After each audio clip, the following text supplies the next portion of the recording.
சுட்டீஸ், Pongal mini vlog பார்க்கலாங்களா? அதுக்கு முன்னாடி அனைவருக்கும் இனிய பொங்கல் நல்வாழ்த்துக்கள். வாங்க வீடியோக்குள்ளே போகலாம். மார்னிங் எழுந்திரிச்சோடனே ஃப்ரெஷ்ஷப் ஆகிட்டு புது ட்ரெஸ் எல்லாம் போட்டு பொங்கல் செய்யலான்னு வந்துட்டேங்க. பொங்கலுக்கு தேவையான திங்ஸ் எல்லாம் எடுத்து வச்சுக்கிறேன், இல்லைன்னா ஒவ்வொரு திங்ஸ் மிஸ் பண்ணிடுவேனுங்க. ஸோ அதனால் எடுத்து வச்சுட்டு அரிசியும் பருப்பையும் 4 to 5 times வாஷ் பண்ணி விசிலில் சேர்த்து ஒரு டம்ளர் பால், ஒரு 6 டம்ளர் வாட்டர் விட்டு 4 to 6 விசில்ஸ் விட்டு எடுத்துக்கலாம். அப்படின்னா தான் உங்களுக்கு நல்லா குழஞ்சி கிடைக்கும். சரிங்களா? அதுக்கப்புறம் இந்த பக்கம் வெள்ளத்தை நல்லா தட்டி எடுத்துக்கலாங்க.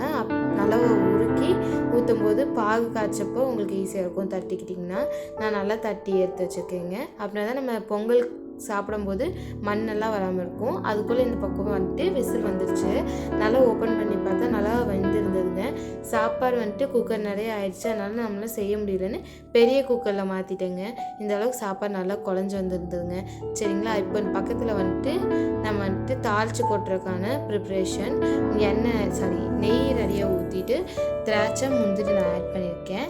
நான் ஆட் பண்ணி நல்லா அந்த திராட்சை புஃபுன்னு ஆகிற வரைக்கும் நல்லா வந்துட்டு வணக்கிக்கணும். வணக்கிட்டு இந்த பக்கம் நான் வந்துட்டு வெல்லம் பாகு ஊட்டினது வந்துட்டு கேட்ச் பண்ணாமல் விட்டுட்டேன். ஸோ வெள்ளை பாகு ஊற்றி ஏற்கனவே மிக்ஸ் பண்ணிட்டோம். இப்போ அடுத்து வந்துட்டு தாளித்து போட்டிருக்கேன். தாளித்ததுக்கப்புறம் வந்துட்டு கொஞ்சமாக வந்துட்டு ஏலக்காய் பொடி ஓகேங்களா போட்டு நல்லா மிக்ஸ் பண்ணி ஃபஸ்ட்டு எடுத்தோடனே சாமிக்கு தானே வைக்கணும். ஸோ அதனால் சாமிக்கு வந்துட்டு வச்சிடுறேனுங்க. எச்சு படாத பாத்திரத்தில் சாமிக்கு தனியாக வச்சுருப்போம். அந்த பாத்திரத்தில் வச்சுட்டு சாமிக்கு கற்பூரம் காமிச்சிட்டு வச்சுருக்கேனுங்க. சாமிக்கு கற்பூரம் காமிச்சிடுங்க. அதுக்கு முன்னாடி என்னோடய புது ட்ரெஸ் நல்லா இருக்குங்களா? என் அவுட்ஃபிட் எப்படி இருக்குதுன்னு மறக்காமல் கமெண்ட் பண்ணுங்கள். சரி வாங்க போய் நம்ம வந்துட்டு இலை பொரிச்சிட்டு வந்துடலாம். ஏற்கனவே கீழ் வீட்டுக்காரங்களுக்கு கொண்டு போய் கொடுக்கலாம்ல, ஸ்வீட் கொடுக்கலான்னு சொல்லிட்டு இலை பொறிக்க போயிருக்கேன். வாஷ் பண்ணிவிட்டு அவங்களுக்கு கொஞ்சம் கொடுத்துட்டு நம்ம வந்துட்டு கொஞ்சம் சாப்பிட்லான்னு சொல்லிட்டு ஃபஸ்ட்டு நம்ம டேஸ்ட் பண்ணி பார்த்துட்டு அவங்களுக்கு கொடுக்கலான்னு சொல்லிட்டுங்க. ஃபஸ்ட்டு நம்ம டேஸ்ட் பண்ணுவோம், நல்லா இருக்கா நல்லா இல்லையான்னு.